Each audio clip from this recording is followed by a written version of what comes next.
the Spirit Sessions podcast. I'm your guide, Katie Silcox, bringing you your weekly self-love soundbite. Join us, where I'll help you find your true spiritual home, where every single aspect of you is holy ground, holy ground, holy ground, holy ground.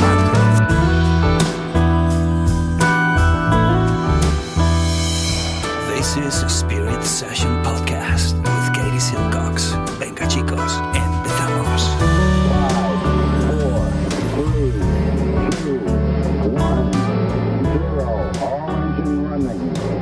Liftoff. We have a liftoff. Hi everyone, Katie here.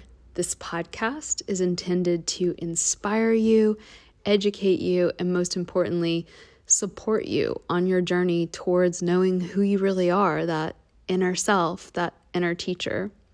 I am not a psychologist or a medical doctor and do not offer professional health or medical advice on this podcast. If you are suffering from any kind of psychological or medical issue, please do the right thing and seek help from your qualified health professional. Hello, dear listeners. Welcome to another episode of the Spirit Sessions podcast. I'm Eva, Katie's pod manager, and today we have a really beautiful episode for you.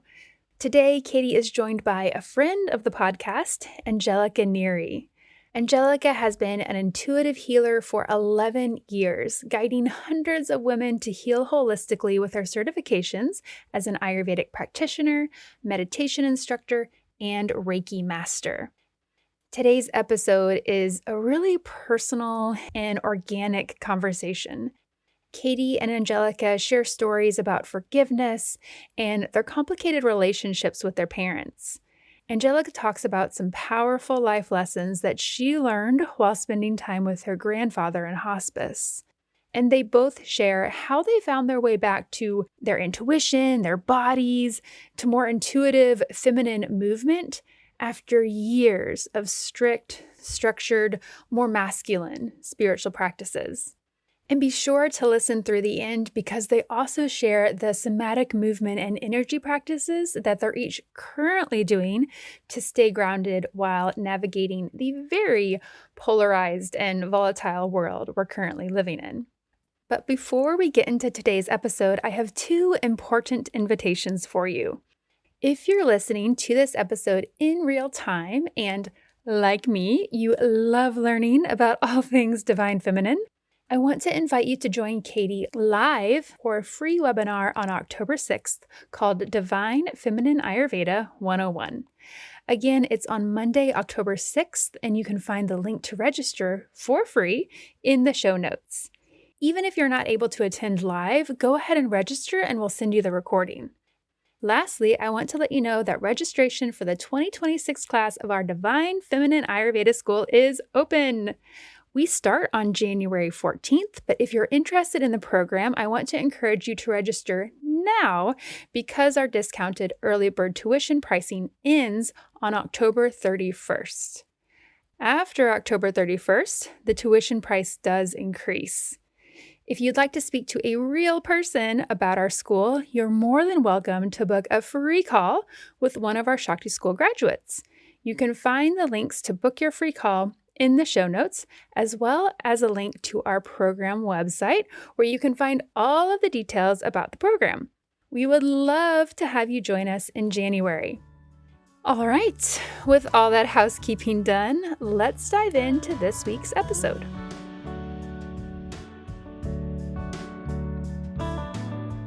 Okay, so I love asking this question to do like a little pulse check. I feel like this question just pulls us into the present moment of what we're going through right now. So, how are you currently connecting with your feminine energy? Mm. Just that small question Angelica's starting off with. Yeah. I've been listening to a lot of lecture and reading lately on the idea of reincarnation and like the soul's journey on this earth walk, and the way that when we have a perspective about reality that's not so ego-based and not so one lifetime based, when we can kind of expand that out to seeing that we are energy and we are soul, that probably is living about 15% of our light. And we shouldn't be living too much more than that. I mean, we can live a lot more than that, but we don't want to just like spontaneously combust. And so we're all here like having this limited experience. And I know for me, I just turned 45 a few weeks ago, and I'm like, I'm never going to get it all done. Yeah. And so for me, the feminine right now is really opening up, ironically, to that bigger vision and that bigger consciousness that understands that like there's infinite time Mm. and there's deep time and there's infinite possibilities. And my particular soul has incarnated to do this thing that I'm doing to learn these lessons. And that really is the essence of the feminine. It's like I'm going to take on a particular form and a particular personality and to learn something from my soul. And so I'm very interested in what I'm supposed to be learning. So that's really, and there's like a million ways I could also talk about what it is, but I'm curious what that brings up for you and where you are with it. Yeah, I love that because I've been thinking about that a lot lately, how these are all vehicles. Like it's just the thing that we're wearing at the time. It's just the thing that's like getting us there. And so it doesn't really matter. I recently had this experience where I've always thought I was rather comfortable with death and understanding it from that bigger picture because the soul lives on, yada, yada, yada. And I was put up against an experience where the things in my life started to be taken away, just the normal attached things that I had. And I was so sad because I loved everything in this life and had grown such an attachment to these Mm. things and realized that those are all going to be transient and they're all just like moving through. But then it made me so much more grateful for everything that I have in my life right now and really in the present. And it's so funny too, because right now I've been at a point in my life where I've always been like, I love having a goal. I like having a vision. Where am I going? Where am I headed? This is it, X, Y, and Z that'll take me there. And I'm realizing more and more, I've been saying I've been in this transitionary period, but maybe this is just this how to truly be in the present moment is that you're not supposed to know what it's supposed to look like 5 steps ahead, 6 steps ahead. Like it's really just being present with what it is. So, like for me right now, one of the things that's being present with is like I grew up as a dancer and I haven't really touched it in the way that I'm feeling called to touch it right now again and really get into it. And it's like, what is that fifth or sixth step? Like, what could this possibly be leading me? Right? It feels like it's such like a left turn, and it feels so much more present, joyful to be in whatever it wants to be right now, and not trying to turn and twist and make it into something that it isn't. Mm. Yeah, like well, the way you describe that is the feminine. So we just did this whole thing at the Shakti school. You would love this, Angelica. It's all on, we did 2 whole months on fear. Mm. And I didn't tell anybody we were going to do that. I was just like, yeah, we're going to do fear. And you could just feel the fear Yeah. because fear can be defined as the fear of fear. Yeah. But in the tantric tradition, the pure essence of fear is raw joy. Mm. And when you are like willing, when we are willing to stay with this moment in our body, which I know is something we both share like a passion for, that's when you're in touch with Shakti. That's Prana Shakti. It's your fundamental energy. And the definition of Prana Shakti is that which cannot be solidified.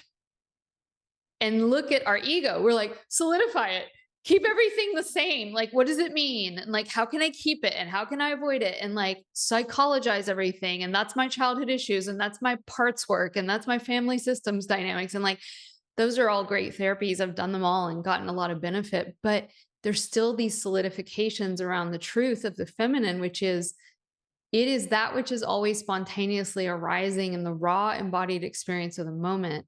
And we have to practice for that because most of us have been trained to live in the mind, thinking mind. And to go into the energy, it sounds really fun, but it's terrifying. Terrifying.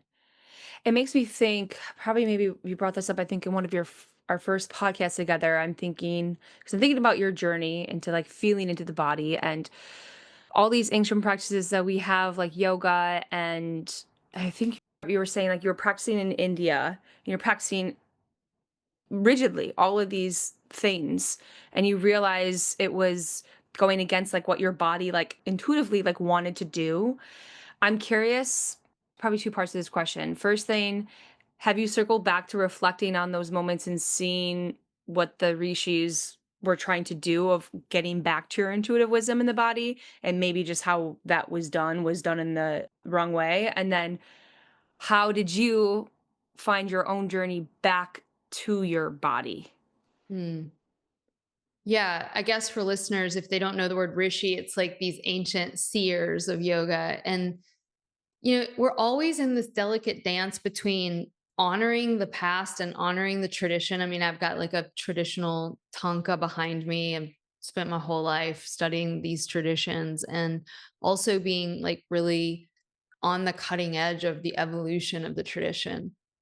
And that paradoxically is like right in the right spot where we're like conservative and progressive at the same time. Yeah. Just like that's not even like a possibility on the outer world right now. But we can do it on the inner world. And I think the more we can honor the conservation of what really our ancestors, because we are them, what they held for us, right? While at the same time, knowing that the nature of the feminine is she is always evolving and creating herself into something new. Like that's what love does. And so for me, like the way that I even like, I have to tell you a secret, Angelica. Like I bought 2 websites today because I'm like smelling my future life. Like I'm smelling the next stage of my business evolution and my offering. And it's all about like building strength from this place of not moving into any form, whether it be dance or yoga or weightlifting or Pilates, from this place of I need to be fixed. And when you do that in the body, the energy starts to come through. And that's where like these intuitive movements of yoga came from. Some say like they came from prana. And then we hasten to codify everything and make a style or a system. And, we're still doing that. And so, but I want to say one more thing, and then I want to give you the floor and I want to hear about your journey too. But like what brought me to where I am now in terms of my capacity to stay inside my body and not leave, which has not been easy for me in this lifetime. My capacity to stay with my reactivity, which is high in this lifetime. My capacity to open to those sensations, vibrations, and let them eat me and expand me and dissolve me into the person that I really am, which is way more here than she was 10 years ago or 20 years ago. That has been my relationship to a teacher, AKA, we call it in Western terminology, a therapist, right? But a body based therapist who also has a deep background in Buddhist Tantra. And so through that relationship, I've actually been able to reparent myself by letting her be that mother father figure. And through that, I've developed this deep sense that I can trust her. And now I can start to trust me, Mm. because that's how we're babies. Like we're wired to be in that dynamic, but we try to do it with our sexual partners. We try to do it with our coworkers. We try to do it with our friendships. And that's where shit gets weird. And like, maybe we could talk about attachment theory. I want to give everyone an update on that. But I'm curious, like, I know you have a background in somatics and Ayurveda and dance. Like, where are you in that process of listening and movement? Yeah, so I grew up as a competitive dancer, which was very rigorous and, all different styles of dance, but a lot of you have to do a lot of ballet to get the technique, which we know is a crazy system, very disciplined. And then I got to do more choreography in the company that I was in, the professional company that I was in, that it was more stylistic and a unique expression. And interesting enough, my teacher was very divine feminine now looking back and reflecting, like very sensual dancing, and it made me feel really free and liberated. But it still always was a choreography. It still always was someone else's expression. And then you put that template within your body. Anywho, I got into yoga because it was a very similar connection. And just recently I've been reflecting on it as I still teach yoga and I still love teaching yoga. And I've just been really getting curious on the heart of the creativity of it, the creativity of a sequence. And because you constantly have to rebuild the relationship, right? So I'm rebuilding my relationship with yoga again. And I'm thinking, what is the new style of yoga class? Like, what do I want to bring to the table and that creativity? And when I think about it, for me, it's in a more expanded form. It's not within the maybe restriction of a posture, but it's really understanding the body's unique intelligence of how it wants to move in a way that may not have a name for it. That just is just the body wants to move and it wants to release energy. And I'm still in exploration with this, but I think that there is this going to be a new wave of movement for it where it's not just a class and someone telling you how to move your body, because how can you truly begin to like feel your body in that moment? The body has so many impulses and instincts on how it wants to move, and we all have these different blockages that we need to access. But at the same time, like we're all connected to this experience. So I'm in that right now where I'm exploring dance again in a way of not taking on a new style, unless I do that for fun, I'll take dance class for fun. But finding what that like true release could be and that liberation could be. And, my brain wants to go, could we make this a class? Could we make this a thing? And, I'm not there now, but it really is that exploring that almost creativity and that liberation through free movement. Mm.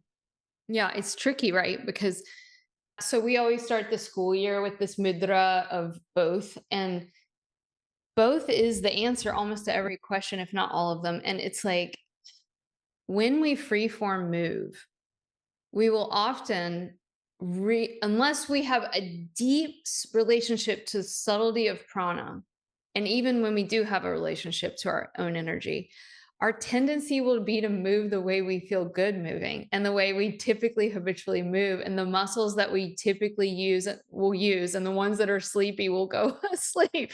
And so then you see, like, on one hand, like something like Pilates or like really well aligned weightlifting or yoga, where you're getting these like really wise, intelligent alignment cues, can reform your whole nervous system to move differently. That's more in harmony with natural movement, right? So like that's like a whole therapeutic space.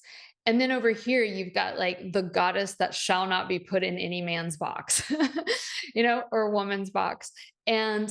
And how do we like navigate having both? Because that's what we really have to have. And I think, we don't teach currently any movement in Shakti because we're mostly just doing Ayurveda, but I do teach yoga still at a local studio here. And oh my God, like we'll do a lot of the yoga forms and the flows, but like in the middle of the class, I'll just be like, just jump around. Yes. And then let's do squats. Let's do plank holds. Yes.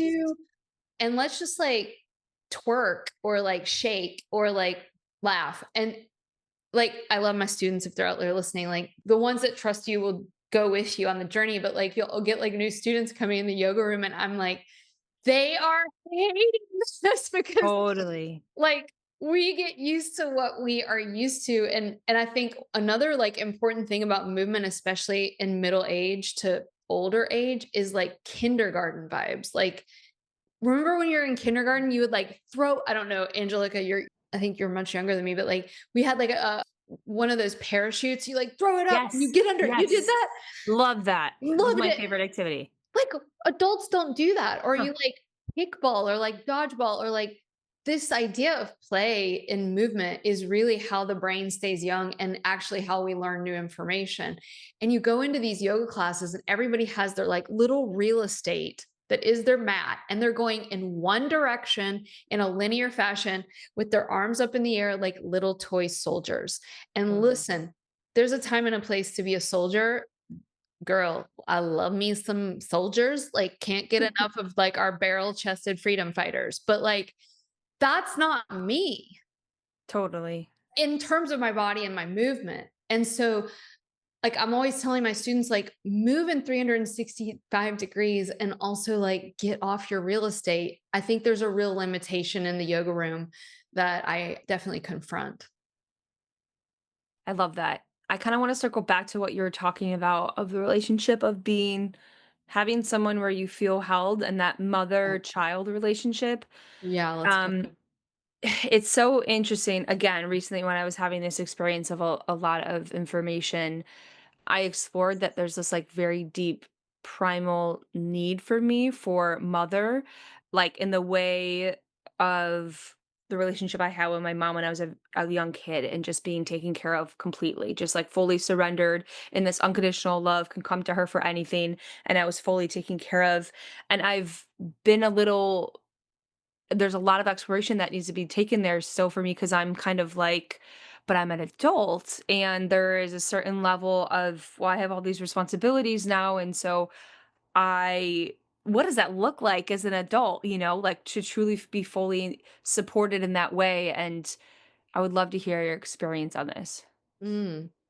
Well, yeah, I mean, thank you because I feel like you just brought the Divine Mother into the room. And there's a reason that so much of so many traditions is like, and that's who that is behind me. If you're listening, there's the white Tara, and that is what you want, Angelica. Like white Tara, call her by any name, Mother Mary, the divine feminine. I love white Tara because white is the color of this like infinite healing, Mm, that infinite love and caretaking. White, she's gentle like milk, like a white swan, like the full moon. And then there's the dark mother, and she's like also loves you actually maybe even more because yeah. she's gonna rip you to shreds. But that sense of needing that is so important that we name that and not have shame around it, because our hero's journey or heroine's journey is to go from, this is my birth mother and she loved me imperfectly. Everyone's mom was working with what she had. Some did better than the others in terms of like attunement. But where our task, all of our spiritual heroes' journey is to move from those child needs that weren't fully met into the adult that still has those needs and longings, but now we access them through ourself/God. That's the divine mother archetype. And what I do from time to time and what we all do is like, we're like, I don't want the divine mother. I want my boyfriend to do it. Or like, I want, like, one of my teachers would say, we want the great mother in the sky to open up her refrigerator. And we're just like a baby, just taking all the food that we want. Like, we reach for it through alcohol, through food, through our partners. And I had this huge conversation with my teacher actually this week around the attachment model and the way it has been grossly misunderstood. And now attachment theory, oh, I'm anxious attached, oh, I'm avoidant attached, is being utilized to actually invite our partner to do the attachment work that didn't get done fundamentally and developmentally with our parents. And not to say your partner can't be a total part of your healing journey, great, and they should be, but that model is actually bringing people into incestuous relationships. So our Totally. task is, we are right to be like, I long to experience the divine nectar of being eternally nurtured. That's what spiritual practice is. That's what, and for me, like, for me, it is not reacting, Yeah.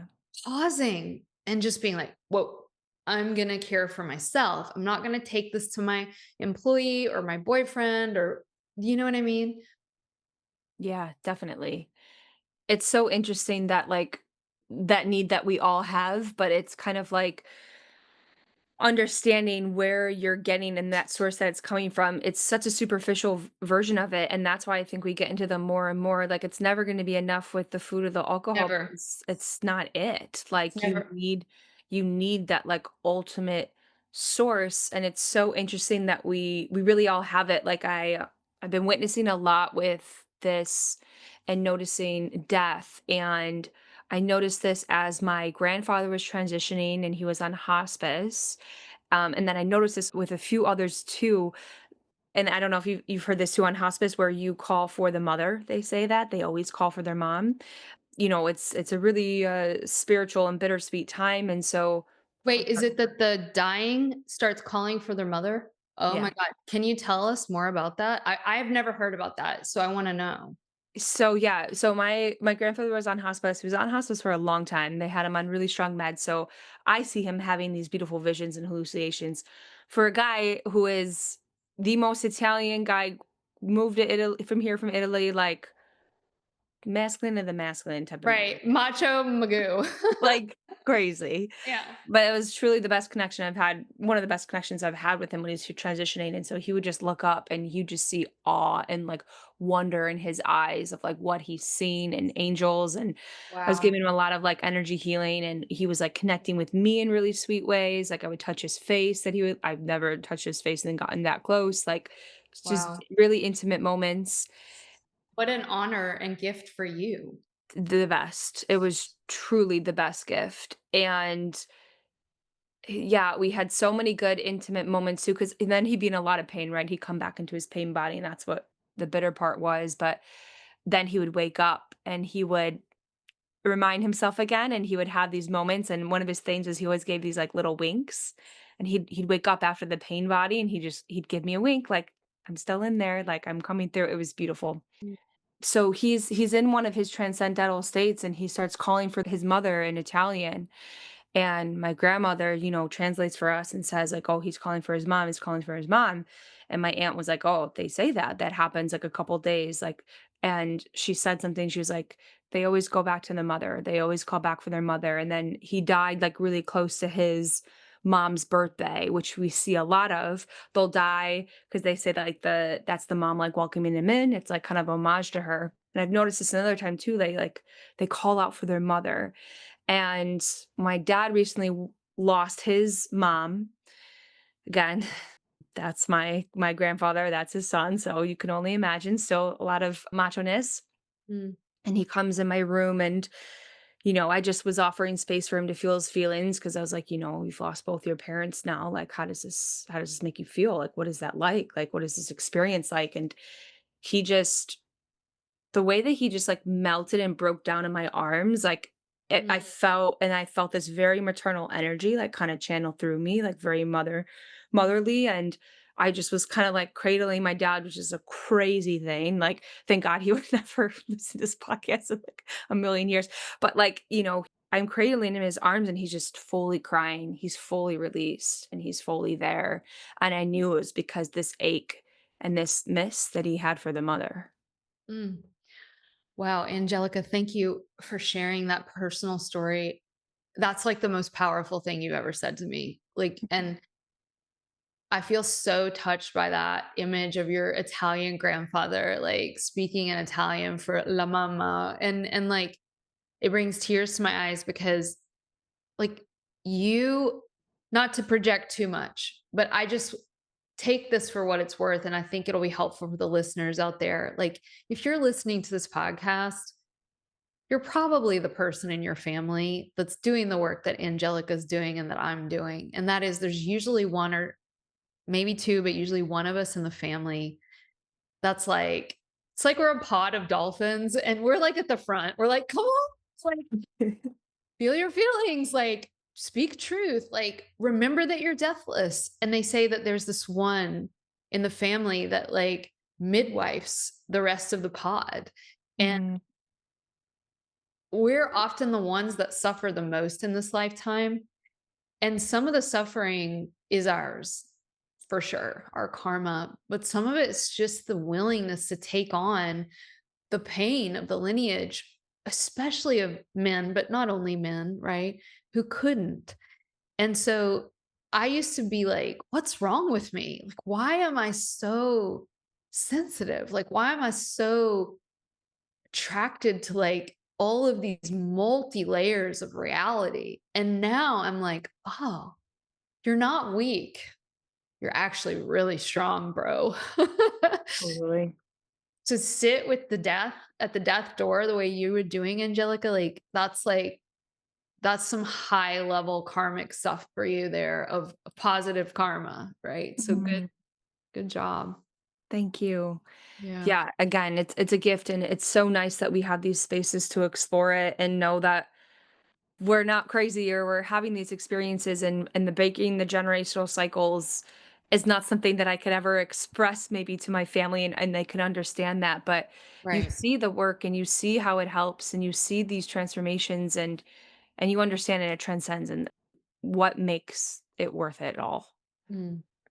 Yeah, I think it's not super fashionable, but I talked about it in my book and like I think it might start coming back into fashion. Let's pray. And that is forgiveness. Were you going to say that?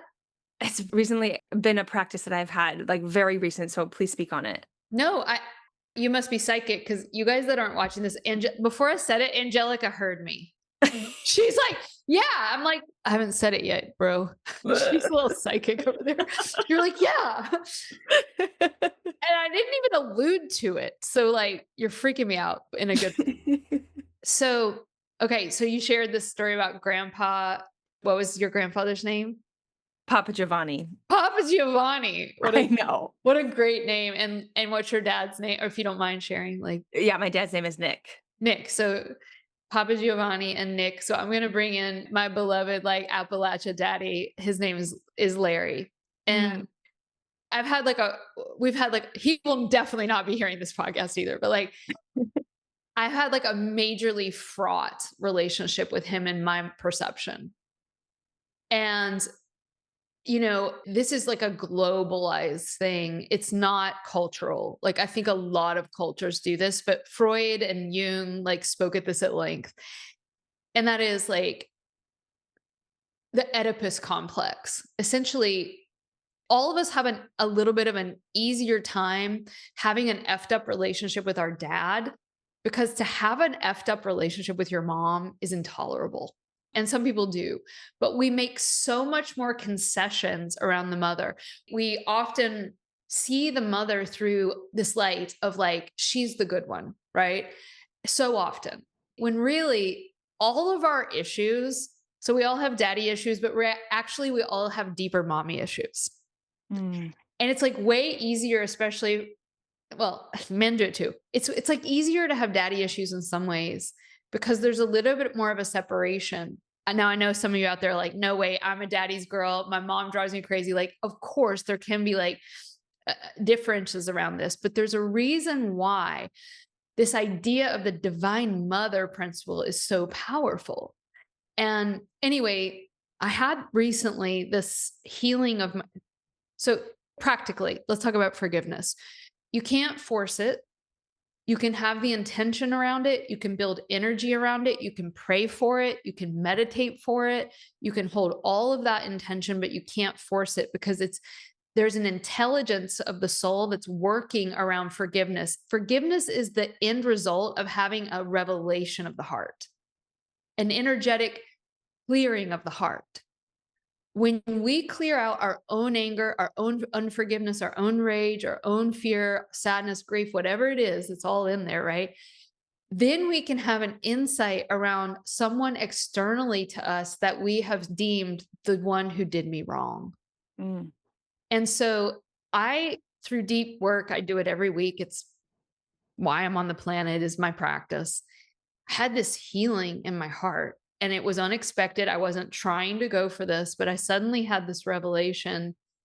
My father, about a month before I'd had this huge revelation, came over, rarely comes over. He came over to my house and we sat down and he said, for the first time in my life, he said to me, I'm really sorry I didn't have a dad at all. And that might be why I wasn't the best one to you. In fact, I was a pretty bad dad. Wow. And to have him say that to me and recognize that, Wow. already my heart started to clear out. Who knows, hundreds of years, thousands of lifetimes of karma with him. And I thought the healing was done. Like, yep, good job, dad. You finally recognized what I've known all along. Look at all that self-righteousness. Look at all that ego I'm holding still. And through this practice, of just clearing out my heart of energy, it hit me. He's been carrying that burden all your life. So I just got this download. If you think you've been suffering, not having much of a dad, it's been heavier for him. He's been holding it the whole time. You've been doing all these practices. He's been holding it. And by the way, Angelica, my dad had a triple bypass in 2020. Whoa. Heartbreak. Wow. Literally heartbreak. Right. So I call him up. This is great. I know I'm like going long on it, but this is just so powerful. I call him up. My father was the number one football player in the country in 1974. He was the MVP in high school of the number one high school football in the country. My dad was the best football player in the world his senior year of high school. So he peaked early is an understatement. And then his coaches never made him read a book. He didn't have a dad. He goes on a full scholarship to UT, and he didn't like it because he wasn't the big man on campus. And guess what his mom said? Well, I miss you, honey. Come on home. And he did. And if he had had a dad, the dad would have gone, get your ass back to practice, sit the bench for a year, stick with it. So long story short, my dad worked for UPS as a truck driver. I call him up. Guess where he is, Angelica? He's at a ceremony in Bristol, Tennessee, honoring him as this great football legend. Wow. He's in the thing. I call him. He picks up. Why? Because he loves me. He walks out. He says, honey, I'm in this thing, but what's up? And I went, oh my God, Daddy, I'm so sorry. Go back. Go back to your ceremony. I just want to tell you, you were a really good dad. You sacrificed everything for me to be a truck driver. And I want you to let go of the burden of thinking that you were less than. And he started crying. Ugh. And then we hung up. And it's like his heart cleared. Yeah. My heart cleared first. Well, who knows? Maybe his heart cleared first. But the point is, forgiveness is the end result of having a revelation about how much suffering the person that you feel harmed you actually is carrying. Wow. That was a stunning story. Thank you for sharing that. Wow. It's crazy because cognitively you can know all these things, Yes. and that's why you have to, coming back to what we first started with, you have to be in the present moment with it, because life will give you the healing when it's ready to come forward, when you're ready, when you have the tools, when you learn enough, whatever it is. Maybe even, I don't even know if those things have to happen. We don't know why it has to happen that way, but you Right. have to live life in order for that to come up in a way where it feels very authentic, like that, developing a whole new relationship with it. It's almost like you've known all these things along the way, but like, wow, I just felt like a shackles release when you said that, like total liberation. But here's the thing for us to remember. I'm saying this to myself. I'm not an enlightened being by any stretch of the imagination. I'm a hot little bun in the oven, right? Cooking away. Like, what I've realized through the practice is the more that I'm able to actually soften my ego, and ego is like all our defense mechanisms, all our feelings of self-righteousness, all the parts of ourselves that we identify with as like the good and we disidentify with as like the bad. The more I've had like the courage, because it's not like, oh, I'm so great. It's just, dude, this shit is so hard to do, to like see yourself as the multifaceted diamond that you are, that holds all the devils and all the angels. But no, we want to see ourselves as like, no, I'm Katie. I'm the teacher. I'm the good girl. I'm like really spiritual. Like I'm trying really hard. Like I'm really good at saying I'm sorry. Like all these things, right? And I'm also like usually the victim of some bad outer person, you know? And when I'm like, no, you are also the perpetrator. You are also the manipulator. You are also the angry tyrant that you think your father was. Like, you are too. And then you tell your friends that you've had this revelation or your intimate partner, and they're like, yeah, we know. Like, they are can see all your shit and all your defense mechanisms and all your delusions. And that's like what a real friend is. Like they still love you. Totally. But the more I've like been willing to let go of a lot of that, it's brutal. But then that's when the forgiveness comes because my walls are down. Totally. Yeah. I feel like empathy is like a huge thing for that. Like no matter what our shit is, like it's all different. It comes up in different ways. Like the closer I can get to who am I to judge because I've been there, maybe not that exact point where you're at, but it's a different one and it's the same thing and it doesn't even matter. We're all the same and we're all going through it as one. Yeah. Like I remember this gal saying, I can't remember, it was some podcast. It sounds like she knew what she's talking about. She's like a PhD or something. She's like, only like 5 to 10%, some low number, it wasn't above that. It's like 5% of the population is actually a stone cold sociopathic narcissist or psychopath. Like Yeah. 5% maybe, but like, is it maybe growing because of the internet and social media? For sure. It's a big problem. But like most people, most are just like you. They're struggling with their defense mechanisms, their reactivity, and all those are based on early unmet needs or lifetimes of unmet needs and defense systems and ego structures to try to get love and addictions and compulsions. Like most people are just like genuinely good-hearted, trying their best through these mechanisms. And I think when we realize that, we can give them a lot more grace. And particularly now in this country that you and I live in, of this insane polarization of brother versus brother and sister versus sister, to just like remember that like almost everyone on the planet just genuinely wants the same things. They want to feel Yeah. safe. They want their kids to have a good life. They want, to have a Yes. home. They want to have it. Like that is the motivation. And I just feel really compelled to do that work inside myself of where am I harboring hate against anything, anyone and anything. When I'm not willing to understand and see, I know exactly where that's where my work is. And of course, Yeah. I'm a human. It's going to be incessant. I'm going to constantly be Always. triggered by other people. But I Yeah. agree, especially in this climate. And that exact thing that you just described, I was having a conversation with a distant cousin who lives in DC a Mm, couple of weeks ago. And poor she, girl. yeah, and she's like in the thick of it. And I'm like, that's so interesting. Like, what is it like? And she's like, well, the street I live on, it's like, we have people on the right, we have people on the left. And she's like, and we're all, our kids go to the same school together. Like, we're all interacting. Like, what is that like? Like, I'm so interested in these dynamics. And she's like, at the end of the day, it's like we all realize we're all people and we all want the same things. We all want health and happiness for our kids and for our families. And we put our, differences aside because, like, we're forced to interact with each other. Like, we're forced to work together, which you could talk about as like a microcosm and the macrocosm of like what we're meant to be doing right now. I just thought that was like so fascinating, like in the heart of like where the political heat is, like that is actually how it's working and why we're like trying to figure out how to do that like on a bigger level.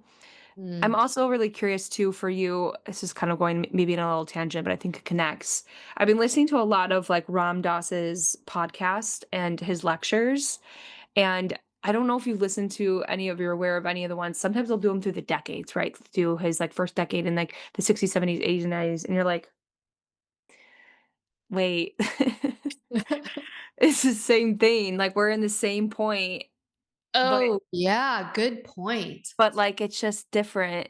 So in the 60s and 70s, by the way, for listeners that are too young, we were in a much even more violent moment than we are now. And let's pray to God that we've peaked.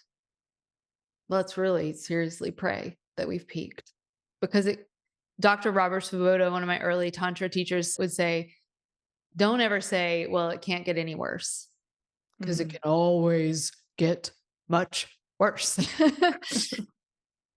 And it's like, that's so funny you bringing up Ram Dass and that podcast. So my literary agent that did my first book is the guy that was Ram Dass's agent and I think Wow. runs his podcast, Ragged Marcus, shout out. I think it's called Mind Rolling. Yeah, that's the conservative, meaning these things are perennial. there's nothing in my book or any of this that like they haven't already talked about. And yet, what the F? AI? Could Ram Dass have ever seen that? I mean, maybe he could because he was taking so much LSD, but like, could we have predicted these things that the future has upon us? And I think we're just being called to become ever more expanded, to be able to hold more and more intensity and more waves of energy. And that's what in the Buddhist and the Tantric tradition, in the Buddhist Tantric tradition, the goal of enlightenment is not peace. The goal is to be able to withstand reality. And reality is life, it's energy, it's always coming, it's always changing. And so, for me, I'll just tell you guys, like, it isn't a big thing. It's like, if you can just withstand your own reactions when someone triggers you, you're done. You're in it. You don't have to even sit on a meditation cushion for 4 hours. If you can just pause and let the wave of constriction and then rage and then sadness and then whatever pulse through you and watch the way your ego crafts a carefully constructed story around your own self-righteous narrative. Watch all that go down. You don't have to meditate. I mean, please meditate because that prepares you to be able to do it in real time. Like my practice right now is don't react Yeah. unless someone's coming at you with a knife or, that you need to react. But like most 95 to 99% of the time, don't react. So the wheel of samsara that has this energy of the old habitual pattern of how you've been doing things for millions of eons, when you don't react, you turn the wheel in the other direction. And when you turn the wheel in the other direction, eventually it comes to a still point. And it's in that place where you have clear seeing wisdom, infinite wisdom. And that's how you can understand your father, understand your husband, understand your mother, understand your sister. You can understand your enemy. Like, here's a cool practice we could all do. Go make intentional friendships with the people that you consider enemy. That's what this tradition back here, 12,000 BC, not BC, 12,000 AD. There was a yogini in the Tantric Buddhist tradition who went to her teacher and she said, I'm ready. Tell me how to awaken in this lifetime. And her teacher said, really? She said, yes. And she said 5 things. And one of them was move towards the things that scare you. Number 2, go be with the people you consider enemy. And there's more, but I don't want to, go too deep, but like that is so counterintuitive, right? And it doesn't mean you hang out with like sexual predators or anything weird, right? But like you take safety into consideration. But when I moved back to the South from the Bay Area, I came back with a lot of like self-righteousness. And I started hanging out with people that voted for Trump precisely because I'm a tantrika. I want to understand the thing that was so othered in me. And as I did that, wow, I had a lot of insights, right? So that I think that's helpful. Yeah, I always say if I have a charge towards something, like it's that trigger again. Like if you have such a charge towards someone, usually I'm a pretty good, I feel like my intuition is clear in the way if I know someone is someone that I'm gonna like trust and become a really close friends with. Every now and then there's someone that I have a charge with where I'm like, I don't like this person. And I kind of write them off. I'm like, it's my intuition. I don't want them. But it ends up being that kind of uncomfortable charge that I had with that person that was Yeah. my stuff coming up. And I ended up actually really getting to know that person. That person ended up being like a very significant person on my journey. Wow. That's a huge one. And the wisdom to know the difference. Mm-hmm. What is a projection and what is that's like an actual asshole you should stay away from. And there are assholes we should stay away from. It's not to belittle that kind of intuitive wisdom around, but so many times it's the same for me. It's like, oh, I don't like that about her because that's the thing I don't like about me. Totally. I guess bringing this all the way full circle again, it's all about when you have these practices like somatic practices, waking up again, remembering, forgetting, remembering, forgetting. It's Mhm. so great to have them so that you remember your body and your body's intuition can remember to pause and you don't get carried away already. Oh shoot, I only woke up after I screamed at that Well, and person. that's a part that can happen too. Yes. Yes, all the time. What are your current somatic practices? Mm.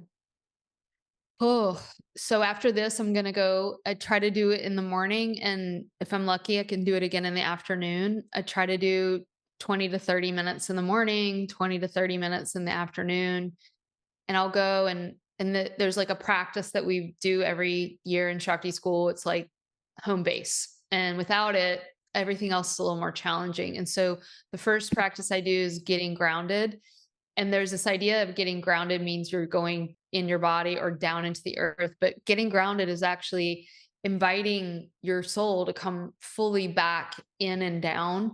And just it can be really hard to do that, so you can also go back, the back body and your feet and legs, and go into the earth, and then meaning you just let your attention drop into your lower body and feel the earth beneath you.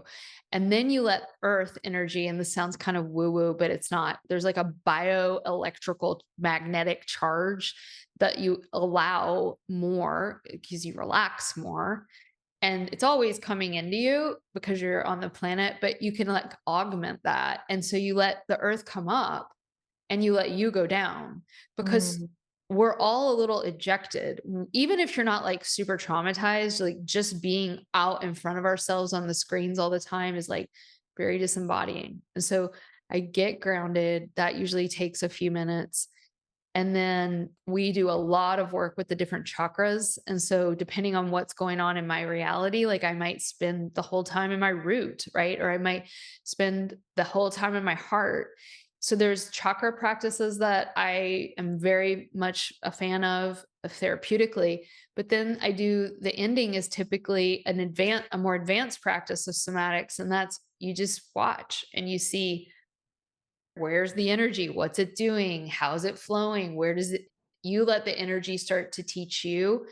And that's where like the shaking, the imagery, the memory. Oh my God, like I will do these dumps of memories from when I was like a teenager and. yes.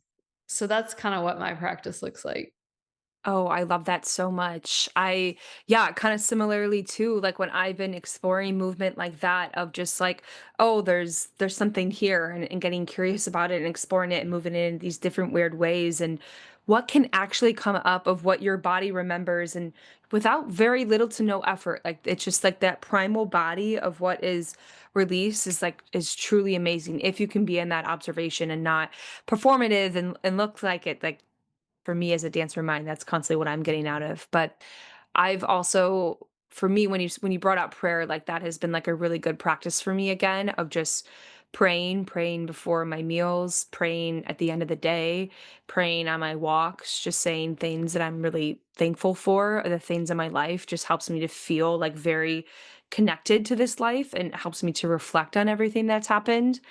As an energy healer too, I have like a Reiki meditation that I'll do in the morning too, just to connect with that type of energy and letting that energy flow through me. I've been contemplating on this kind of affirmation of like let God in, Mm, and thinking of the ways of which these energetic blockages that I have that I construct, of course, that I'm self-sabotaging and guarding myself off of, and like how can I let God more in? Yeah, that's been a powerful affirmation for me. mm. Wow. I'm going to write that down, Angelica. Thank you. Yeah, I also want to say, like, I grew up Southern Baptist and went to a really lovely, sweet church when I was a little girl. And I write about it in the book. And then, there were parts of it that later I went to a different church. It got kind of weird and blah, blah, blah. We all have many of us have those religious stories of like, oh, but I had a revelation honestly before Christianity became cool again. It was like, shit, man, I can't tell anybody that I'm like a Christian again. But about 5 or 6 years ago, I had interestingly, in a tantric meditation, like a deep visitation from Jesus, and Christ came as the Christ of the lambs and the children. I don't know if you've ever seen that image, but it's Jesus with the baby lambs and the children. And it was just this, probably the most intense experience I've ever had of a visitation from like a God, Wow. So since then, I've been like, all right, like I grew up in soaking in Jesus. My ancestors soaked in Jesus. We sang those hymns for hundreds and hundreds of years. And so I think if there is any way that we can forgive our mothers and fathers, there is also a way we can forgive our spiritual traditions and reinvent them and reignite them and evolve them. And so for me, like prayer and using the word God and even connecting to Christ again, even reading the Bible again has been like a real healing for me. And when I lived in India with AG and Indra Mohan, who were Krishnamacharya's students, like you can't get any higher level of yogi in the world living right now than AG, and Indra Mohan. And AG says to me, go home, be with the gods of your ancestors. Oh. And that was 29 or 25 or something. And I was like, no, I want your gods. He's like, okay, then, it wasn't like I own them. He's like, do what you want. But I will never forget this great yogi telling me to go home and go home. Yeah. So I think we have to be really clean with the authentic connection that we feel as a child of God and the way that is for you. And being a part of a group like synagogue, church, temple, yoga class, like whatever it is, I think helping to embody in a group setting as well is really, really huge for people right now, especially with the internet. Definitely. I like that you said authenticity. Like it's so important because like if you were just to took what he said and blindly went to it, like, but it didn't feel authentic to you to like read your own and discover God in that way, like it wouldn't have been. Like I do believe there's a reason for our path and how it expands us in all these different ways. Like on my nightstand, I have a picture of Jesus and then, but Tara is holding him, like Wow. I know Really? I didn't want to interrupt you, but I have Tara on my altar. Here, let me get it. Dude, I have Tara and Jesus right here. Girl, we're sisters. I know. Wonderful. Wow. Yeah. That's bananas. I know. I'm just, oh my goodness. These do everything for me. Thank you so much. Thank you.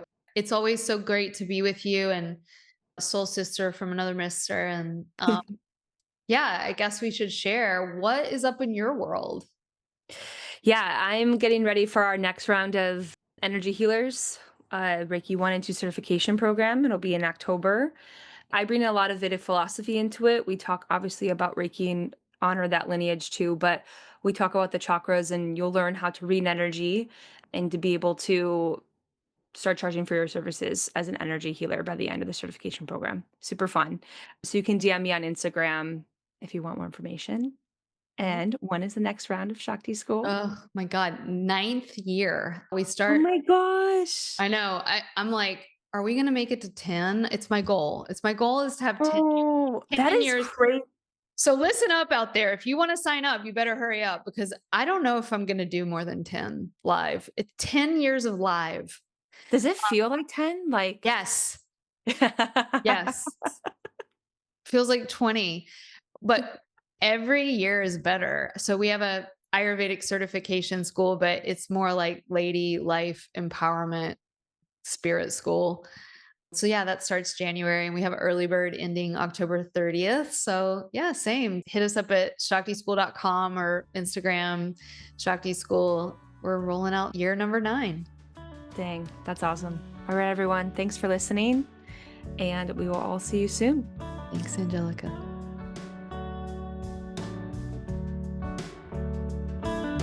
A big special thanks to Kevin Carlisle of Goodbye Gemini who wrote this beautiful podcast music, and to DJ Juan Pablo Jimenez in southern Spain for mixing it and making it magic.